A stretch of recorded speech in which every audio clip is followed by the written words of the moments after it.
দাউ দাউ করে চলছে আগুন, আকাশে ধোঁয়ার কুণ্ডলী, পুড়ে ছাই বাহরাইনে অবস্থিত মার্কিন নৌঘাঁটি। আমেরিকান সৈন্যদের নিজেদের বিলাসবহুল হোটেলে লুকিয়ে রেখেছিল বিশ্বাসঘাতক আরব আমিরাত ও বাহরাইন। তবে ইরানের তীক্ষ্ণ দৃষ্টি ফাঁকি দিতে পারেনি আমেরিকা, ইসরায়েল ও তার দোসররা। সবার আগে এসব ডেরায় আঘাত হেনে শত্রুর মনোবল ধসিয়ে দেয় তেহরান। একের পর এক ইরানি ব্যালিস্টিক মিসাইলের বিস্ফোরণে কেঁপে ওঠে আরব আমিরাতের আবুধাবি, কাতারের দোহা, বাহরাইনের মানামার বিলাসবহুল হোটেল।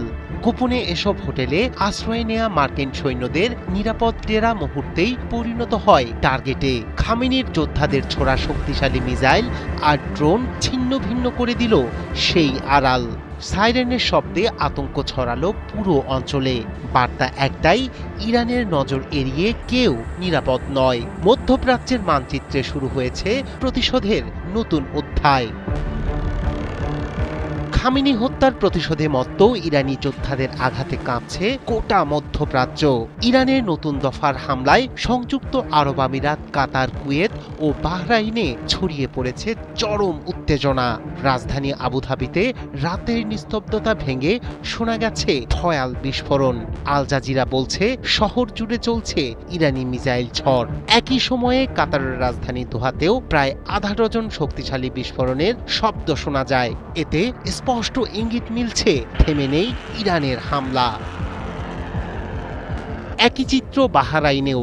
বিমান হামলার সতর্কতা জারি করে বাসিন্দাদের নিরাপদ স্থানে আশ্রয় নেয়ার আহ্বান জানিয়েছে দেশটির স্বরাষ্ট্র মন্ত্রণালয়। রাজধানী মানামাকে আশপাশের শহরের সঙ্গে যুক্ত শেখ খালিফা বিন সালমান সেতু বন্ধ করে দেয়া হয়েছে। প্রয়োজন ছাড়া প্রধান সড়ক ব্যবহার না করার নির্দেশ দেওয়া হয়েছে। বিশ্লেষকরা বলছেন এবারের হামলা ছিল বেছে নেয়া টার্গেটের ওপর। আমেরিকা সৈন্য প্রত্যাহারের ঘোষণা দিলেও তাদের সামরিক জনবল গোপনে অবস্থান করছিল আবুধাবি ও বাহরাইনের বিভিন্ন হোটেলে। সেই তথ্য পৌঁছে যায় ইরানের গোয়েন্দাদের হাতে। ফলাফল চোখ ফাঁকি দিতে পারল না আমেরিকা ও ইসরায়েল। ইরানের শক্তিশালী ব্যালিস্টিক মিসাইল ও ড্রোন সরাসরি লক্ষ্যবস্তু বানায় আবুধাবির হোটেলগুলোকে, যেখানে অবস্থান করছিল মার্কিন সামরিক সদস্যরা। সূত্র বলছে আবুধাবিতে ইসরায়েলি নাগরিকদের উপস্থিতিও তুলনামূলক বেশি। উপসাগরীয় অঞ্চলের নিরাপত্তা বিশ্লেষকরা মনে করছেন এটি শুধু সামরিক হামলা নয়, বরং গোয়েন্দা সক্ষমতারও প্রদর্শন।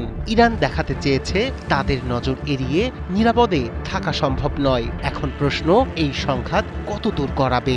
উপসাগরীয় আকাশে সাইরেনের শব্দ আর বিস্ফোরণের আলো কি আরও বড় যুদ্ধের পূর্বাভাস?